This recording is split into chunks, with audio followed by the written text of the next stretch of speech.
Hey friends, இன்றைக்கி நம்ம டாப்பிக்கில் கெமிக்கல் ரியாக்ஷன் பற்றி தான் பார்க்க போகிறோம். வாங்க வீடியோக்குள்ளே போகலாம். How do we understand these enzymes? Let us first understand the chemical reaction. இப்போ நீங்கள் ஒரு என்சைம்ஸை பற்றி தெரிஞ்சுக்கணுன்னா எப்படி தெரிஞ்சுப்பீங்க அப்படின்னு வந்து கேட்குறாங்க. அவனுங்களே கேள்வி கேட்டுட்டு இப்போ என்சைம் பற்றிலாம் தெரிஞ்சுக்க வேண்டாம், அதுக்கு முன்னாடி வந்து கெமிக்கல் ரியாக்ஷன் என்னன்னு தெரிஞ்சுக்கோ அப்படின்னு வந்து சொல்கிறாங்க. ஸோ நம்ம ஃபஸ்ட்டு வந்து சாத்திக்கிட்டு மூடிக்கிட்டு கெமிக்கல் ரியாக்ஷன்ஸ் என்ன தெரிஞ்சுக்கலாமா? வாங்க பார்ப்போம். Chemical compounds undergo two types of changes. Physical change simply refers to a change in shape without breaking a bonds. So இங்கே ஃபஸ்ட்டு ஸ்டேட்மெண்ட்லேயே கொடுத்துருக்கான், கெமிக்கல் ரியாக்ஷன்ஸ் வந்து ஒரு ஃபிசிக்கலான சேஞ்ச் வந்து நடக்க போகுது. அதை சிம்பிளாக நீங்கள் எப்படி ரெஃபர் பண்ணலாம்? ஒரு பிரேக்கிங் ஆஃப் பாண்ட் வந்து நடக்க போகுது, ஆனால் அதோட ஷேப்பில் வந்து எந்த வித மாற்றமும் ஏற்பட போகிறது கிடையாது. பாண்ட் மட்டும் ஏதோ பிரேக்கிங் ஆக போகுது அப்படின்னு வந்து சொல்கிறாங்க.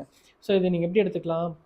நான் ஜிம்முக்கு போகிறேன், நான் டயட்லாம் ஃபாலோ பண்ணுறேன், உடம்புலாம் குறையாது, ஆனால் இஷ்டத்துக்கு அந்த இந்த கட் மட்டும் பண்ணிக்கோங்க. சில பேர் வந்து இல்லைப்பா வேண்டாப்பா, அவ்வளோ சாப்பிட மாட்டேன், நான் இந்த oil no no no no no sugar no அப்படின்ற மாதிரி வந்து சொல்லுவாங்க. பட் அவங்களோட ஷேப் மாறாது, சைஸ் மாறாது, எதுவும் மாறாது, ஆனால் அந்த பாண்டு மட்டும் பிரேக் பண்ணிக்குவாங்க. ஓகே, நம்ம இவ்வளோ நாள் வந்து ஃப்ரெண்ட்ஸ் ஃப்ரைஸு ஷவர்மா அடித்து வெளுத்துக்கிட்டு இருந்தோம், இப்போதைக்கு நம்ம அதெல்லாம் பார்க்க போக வேண்டாம் அப்படின்ற மாதிரி சொல்லுவாங்களா. அந்த மாதிரி ஜிம் அடிக்ட்ஸ்லாம் இருப்பாங்களா, அந்த மாதிரி நபர்கள் வந்து இதில் ஞாபகம் வச்சுக்கோங்க. This is a physical process. Another physical process a change in state of a matter. So அவங்க வந்து டிரான்ஸ்ஃபர்மேஷன். இன்னொருத்தங்க கேட்டகரியில் பார்த்தீங்க அப்படின்னா, தம்பி பாட்டுப்பா நாங்கள் பாரு டிரான்ஸ்ஃபர்மேஷன் காமிக்கிறோன்னு சொல்லிட்டு அந்த பிரேக்கப் பண்ண வழியில் வந்துட்டு ஒர்க் அவுட் போட்டு தள்ளு அப்படின்னு சொல்லி சிக்ஸ் பேக்ஸில் கொண்டு வந்துருப்பாங்க. அந்த மாதிரி கேட்டகரியில் இருக்கவங்களும் இருப்பாங்க. ஸோ ஃபன்ஸ் அப்பார்ட், இப்போ நம்ம பார்த்தோம் அப்படின்னா, when ice melts into water or water becomes a vapor, this is also a physical process. However, when bonds are broken and new bonds are formed during a transformation, this will be called as a chemical reaction. இப்போ நீங்கள் ஒரு ice கட்டி எடுத்து வைக்கிறீங்க, அது வந்து தனியாக மாறிடும். அது இன்னும் கொஞ்சம் நேரம் வெயிலில் வச்சிங்கன்னா வந்து அப்படியே ஆவியாக போயிடும். இந்த மாதிரி வந்து எக்ஸ்பெரிமெண்ட்டில் பார்த்துருப்பீங்க. இது ஜென்ரலாகவே பார்க்குறது தான். இப்போ அடிக்கிற வெயிலுக்கு நீங்கள் வெளியில் போனீங்கனாலே வந்து சலைவாக வெளியில் துப்புனீங்கன்னா கூட அதுவே வந்து எவாப்ரேட் ஆகி போகிற அளவுக்கு வந்து கிளைமேட் வந்து போய்கிட்டு இருக்கு. ஸோ அந்த மாதிரி இருக்கிற தருணத்தில் வந்து இது எல்லாத்தையுமே நீங்கள் வந்து ஒரு ஃபிசிக்கல் ப்ராசஸாக பார்த்தாலும், பட் இந்த கெமிக்கல் ரியாக்ஷன்ஸை பொறுத்த வரைக்கும் வந்து என்ன நடக்கும்னு பார்த்தீங்கன்னா, ஒரு பாண்டு வந்து ப்ரோக் ஆகும், இல்லை வந்து நியூ பாண்டு வந்து ஃபார்ம் ஆகும். அதாவது இந்த கெமிஸ்ட்ரியில் வந்து ஒரு அழகான ஸ்டேட்மெண்ட் இருக்குது, நிறைய இடத்துல சொல்லியிருப்பாங்க. திருப்பி நானும் வந்து இந்த இடத்துல வந்து பதிவு பண்ணிக்கிறேன். ஒரு விஷயம் உடஞ்சிச்சு அப்படின்னா அது இன்னொரு விஷயத்தினால ஒட்ட வைக்கப்படும், இல்லைன்னா இன்னொரு விஷயத்தினால வந்து உருவாக்கப்படும்ன்ற வந்து ஒரு ஸ்டேட்மெண்ட் இருக்குல்ல, அதுதான் வந்து இங்கேயும் இருக்குது. when bonds are broken and new bonds are formed. சே, எவ்வளோ அழகானது இருக்குல்ல. ஆனால் நம்மளோட ரியல் லைஃப்பில் வந்து அப்படி இருக்காது. உடச்சிட்டு போயிட்டாங்கன்னா போனவங்கன்னா தம்பி எங்கேப்பா போனேன் அப்படின்ற மாதிரி நம்மளும் வெயிட் பண்ணிட்டு தான் நம்ம ஃப்ரெண்டை வந்துட்டு தம்பி அவள் போய் 6 மாதம் ஆச்சுப்பா அப்படின்னு சொல்கிற மாதிரி ஒரு நிலைமையில தான் போயிட்டுருக்கோம். ஒன்றும் சொல்கிறதுக்கு இல்லை. சரி வாங்க, எல்லாத்தையும் பார்த்துட்டு இவன் தான் எங்கேயோ பெருசாக அடி வாங்கியிருக்கான்னு என்னிடம் யாரும் வராதீர்கள். ஜோக்ஸ் அப்பார்ட், நம்ம வந்து உள்ளே போகலாம். இப்போது இங்கே வந்து கொடுத்துருக்காங்க BaOH2 H2SO4 S BaSO4 + 2H2O அப்படின்னு வந்து ஒரு ரியாக்ஷன் வந்து இங்கே வந்து கொடுத்துருக்காங்க. பார்த்தீங்களா, it is an inorganic chemical reaction. இதெல்லாம் பார்த்தீங்கன்னா ஒரு இன்ஆர்கானிக் கெமிக்கல் ரியாக்ஷன். இங்கே பேரியம் இருக்குது, பிஏனா பேரியம் தானே, ஐயோ ஆமாம் உங்கள் கைஸ் கெமிஸ்ட்ரிக்கு வந்துட்டு இந்த IOS யாராவது வச்சுருந்தீங்க அப்படின்னா இங்கே ஒரு ஆப் இருக்குமே, பீரியாடிக் டேபிள். எங்கே அந்த ஆப் டெலீட் பண்ணிட்டேன்னா,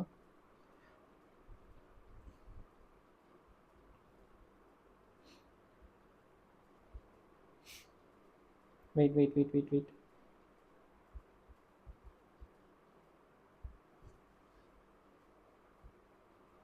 இது அன்இன்ஸ்டால் பண்ணிட்ட போல். இந்த ஆப் வந்து இன்ஸ்டால் பண்ணி வச்சுக்கோங்க, ரொம்பவே தரமாக இருக்கும். நம்ம அதுக்குள்ளே வரலாம், வெயிட் பண்ணுங்கள். சரி, அதுக்கு முன்னாடி வந்து இந்த டாப்பிக்கில் வரலாம்.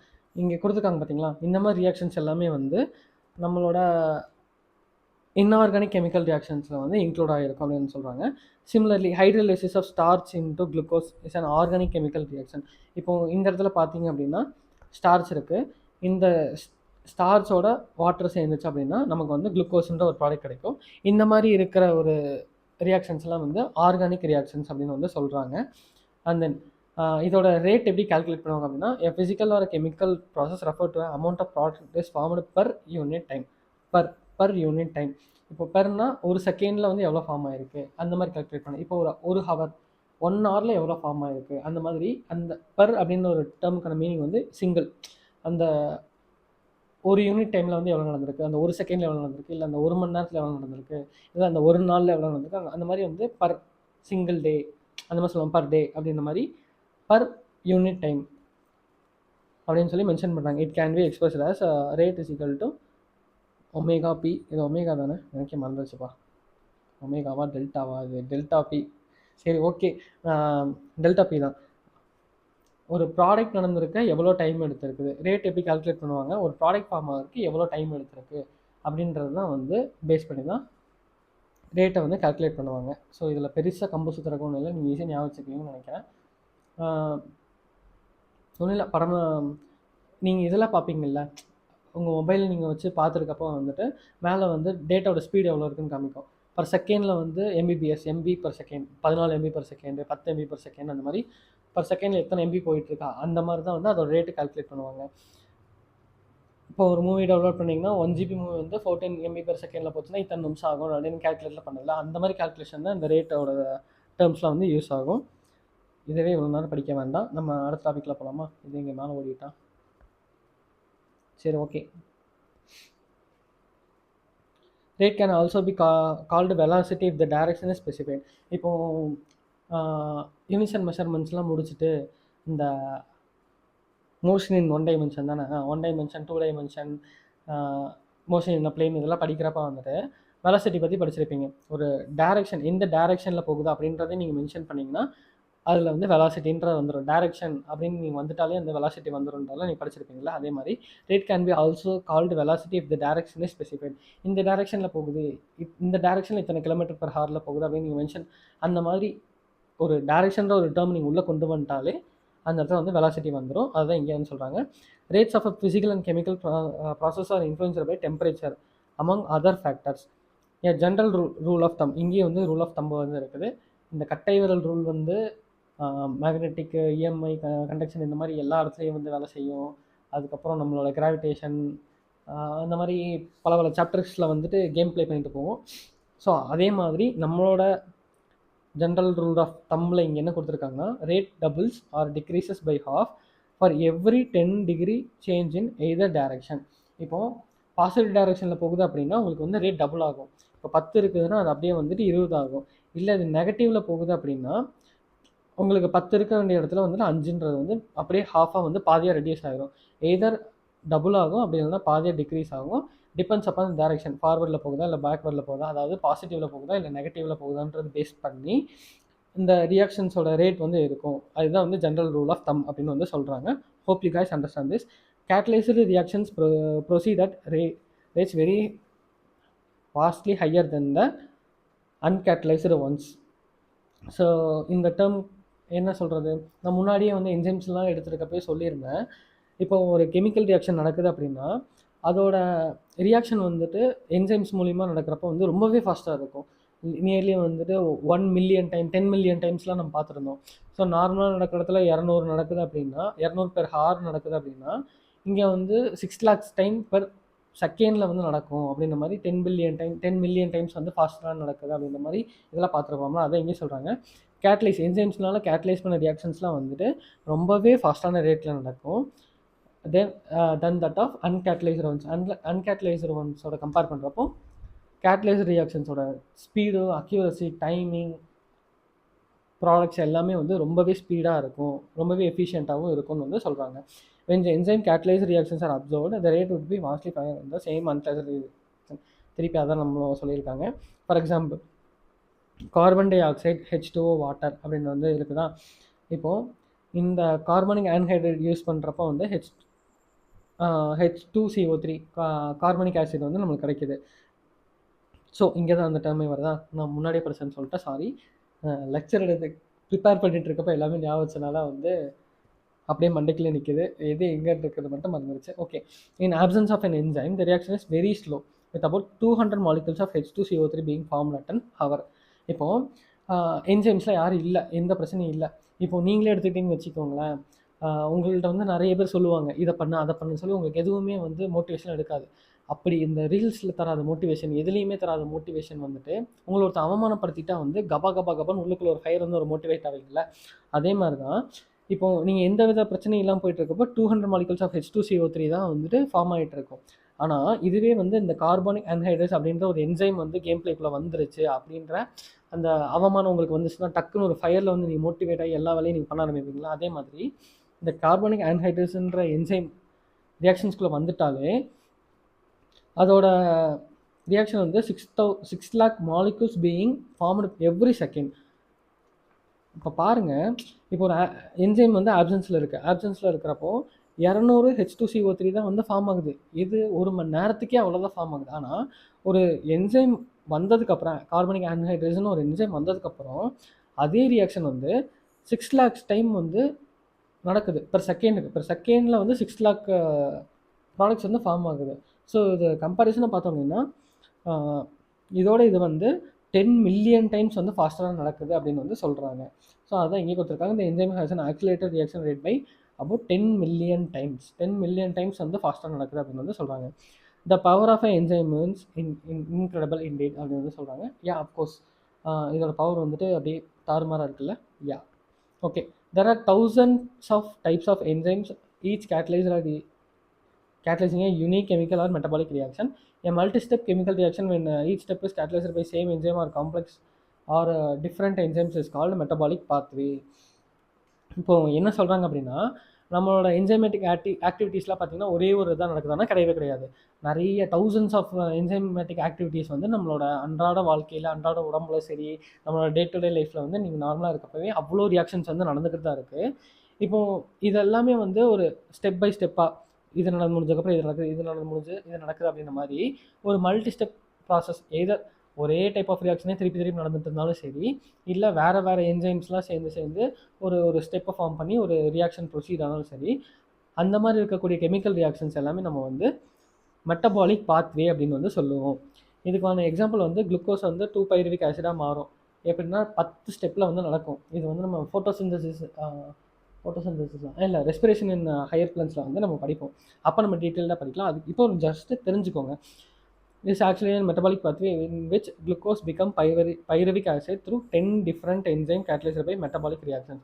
ஸோ சொன்ன மாதிரி உங்கள் கையில் வந்து ஒரு குளுக்கோஸ் கொடுத்தாச்சு. குளுக்கோஸை வந்து 2-பைருவிக் ஆசிடாக எப்படி மாற்றுவீங்கன்னா 10 ஸ்டெப்பு நடக்கும்.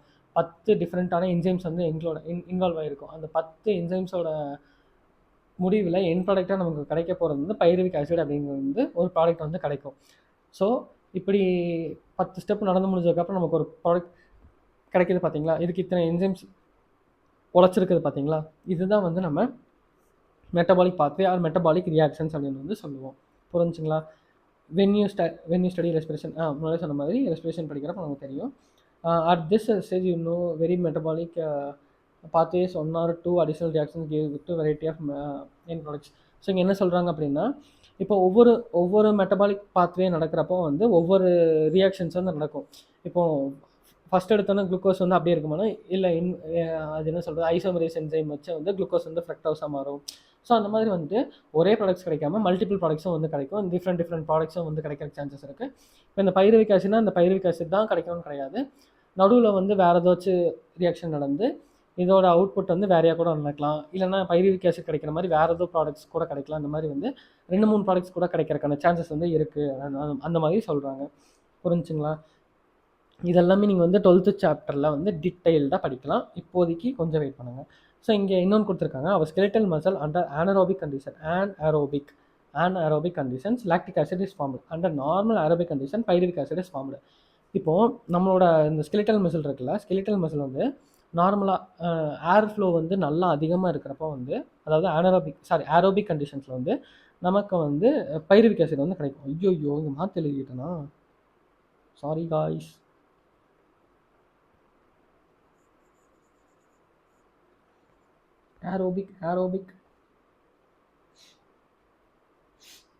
ஏரோபிக் கண்டிஷன்ஸில் வந்து பைருவிக் ஆசிட் அப்படியே மாற்றி எழுதிட்டேன்.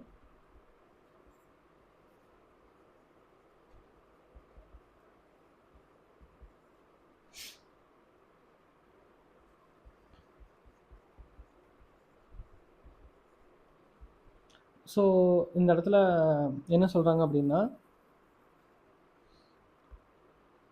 anaerobic கண்டிஷன்ஸ் இருக்குல்ல, anaerobic கண்டிஷன் அப்படின்னா ஏர் ஃப்ளோ வந்துட்டு இல்லாத இடத்துல உங்களுக்கு என்ன ஃபார்ம் ஆகும் அப்படின்னா லாக்டிக் ஆசிட் வந்து ஃபார்ம் ஆகும். இதே வந்து ஏர் ஃப்ளோ நல்லா இருக்கிற அந்த மாதிரி சுச்சுவேஷன்ஸில் வந்து நமக்கோட மசில்ஸில் வந்து பைருவிக் ஆசிட்ஸ் தான் வந்து நமக்கு ஃபார்ம் ஆகும். ஸோ ஜென்ரலாக நமக்கு வந்து நம்மளோட உடம்புல வந்து பைருவிக் ஆசிட் தான் வந்து ஃபார்ம் ஆகிட்டு இருக்கும். இன் ப்ராடக்ட்ஸாக வந்து பைருவிக் ஆசிட் வந்து ஃபார்ம் ஆகிட்டு இருக்கும் ஸ்கெலிட்டல் மசில்ஸில்.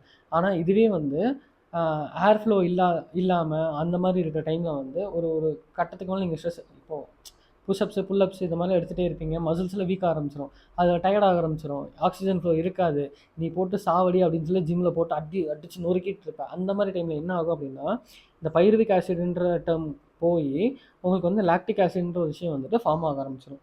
புரிஞ்சுங்களா? இந்த மாதிரி இதுதான் வந்து இதுக்கான ஒரு பெஸ்ட் எக்ஸாம்பிள். இந்த மாதிரி ஸ்டேட்மெண்ட் சொல்லியிருக்காங்களா, என் ப்ராடக்ட்ஸில் வந்து ஒரே ஒரு இது கூட கிடைக்கலாம், அப்படி இல்லைனா ஒன்று இல்லைனா 2-3 டைப் ஆஃப் ப்ராடக்ட் கூட கிடைக்கும்னு சொல்லியிருக்காங்களா. கீழே இருக்கிற இதை வந்து பெஸ்ட் எக்ஸாம்பிள். இதே இன்னொரு இடத்துல பார்த்தீங்க அப்படின்னா அதே பைருவிக் ஆசிட் இருக்குல்ல, ஈஸ்ட்டில் பார்த்தீங்க அப்படின்னா during fermentation same pathway leads to production of ethanol alcohol. So இங்கே என்ன சொல்கிறாங்க அப்படின்னா இப்போது இதே ப்ராசஸ் தான் வந்து இங்கேயும் நடக்க போகுது ஈஸ்ட்டில். பட் ஈஸ்ட்டில் வந்து என்ன கிடைக்கும் அப்படின்னா இதே மாதிரி அனரோபிக் கண்டிஷனில் ஃபார்ம் ஆகிறப்போ அதில் வந்து ஆல்கஹால் கிடைக்குது அப்படின்னு சொல்லி சொல்கிறாங்க. ஆல்கஹால்னா எத்தனால் வந்து கிடைக்குது டியூரிங் ஃபெர்மெண்டேஷன் புளிக்க வைக்கிற ப்ராசஸ்லாம் நமக்கு தெரியும்ல, வீட்டில் வந்து மாவு புளிக்க வைக்கிறீங்களா, அதே மாதிரி வந்து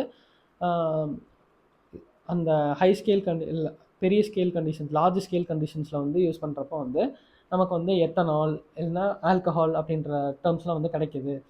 ஸோ ஒரே ஒரு விஷயம்தான், எத்தனை டைப் ஆஃப் ப்ராடக்ட்ஸாக வந்து கிடைக்கிது பார்த்தீங்களா. ஒரு ஆர்கானிசமில் இருக்கிறப்போ ஒரு மாதிரி, ஒரு டிஷ்யூவில் இருக்கிறப்போ ஒரு மாதிரி ஃபங்க்ஷன் நடக்குது. அதே வேற ஒரு ஆர்கானிசம் வேற ஒரு டிஷ்யூவில் பார்த்தீங்கன்னா அனதர் கைண்ட் ஆஃப் ப்ராடக்ட் வந்து கிடைக்குது. ஸோ ஹென்ஸ் இதுலேருந்து என்ன தெரிஞ்சுக்கலாம் அப்படின்னா anaerobic condition skeletal muscles in our human skeletal musclesல aerobic conditionsல வந்து பைருவிக் நார்மலாக இருக்கிற கண்டிஷன்ஸில் வந்து பைருவிக் ஆசிட் தான் கிடைக்கும். ஆனால் இதே வந்து ரொம்ப டயர்டாக்கி நீங்கள் வந்து இன்னும் ஃபோர்ஸ்ஃபுல்லாக நிறைய பண்ணிட்டு இருக்கப்போ ஏர் ஃப்ளோ இல்லாத இடத்துல anaerobic கண்டிஷன்ஸில் லாக்டிக் ஆசிட் ஃபார்ம் ஆரம்பிச்சிடும். இந்த ரெண்டு இப்படி ஃபார்ம் ஆகிற அதே டைமில் இதே ரியாக்ஷன் வந்து ஈஸ்டில் நடந்துச்சு அப்படின்னா அந்த இடத்துல வந்து எத்தனால் இல்லைன்னா ஆல்கஹால் கிடைக்குது. நம்ம வந்துட்டு சரக்கே போடாமல் மொப்பாகி சுற்றிக்கிட்டு இருக்க கேஸு. என்னை திருப்பி என்னை வந்து லெசன் இருக்கிறப்போ சரி, இந்த ட்ரக்ஸ் ரிலேட்டடாக இது வரப்போ சரி, நான் ஒரு ஸ்டேட்மெண்ட் வந்து உறக்க சொல்கிறேன், யாருமே வந்து ட்ரக்ஸை ஃபாலோ பண்ணாதீங்க. Say no to drugs. And அதே மாதிரி உங்களுக்கு தெரிஞ்ச யாராச்சும் ட்ரக்ஸ் உங்கள் ஃப்ரெண்ட்ஸ் யாராச்சும் கன்சியூம் பண்ணுற பர்சனாக இருந்தாங்க அப்படின்னா முடிஞ்ச அளவுக்கு கைட் பண்ணுங்கள். வீடியோ லைக் பண்ணுங்கள், ஷேர் பண்ணுங்கள், சப்ஸ்கிரைப் பண்ணுங்கன்ற மாதிரி. ட்ரக்ஸ் அடிக்கிற உங்கள் ஃப்ரெண்ட்ஸை போட்டு 4 அடி அடிங்க. அதுக்கப்புறம் அவங்களை கைட் பண்ணுங்கள்.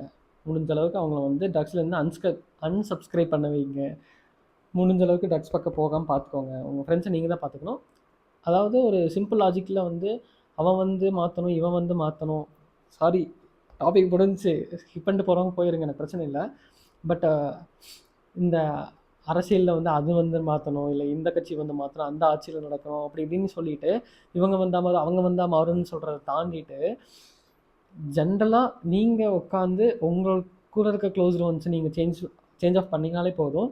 ட்ரக் ஃப்ரீ சொசைட்டியை வந்து நீங்களே மாற்றிடலாம். புரிஞ்சுங்களா? அவங்க தான் வரணும், இவங்க வரணும், யாருமே வரணும் கிடையாது.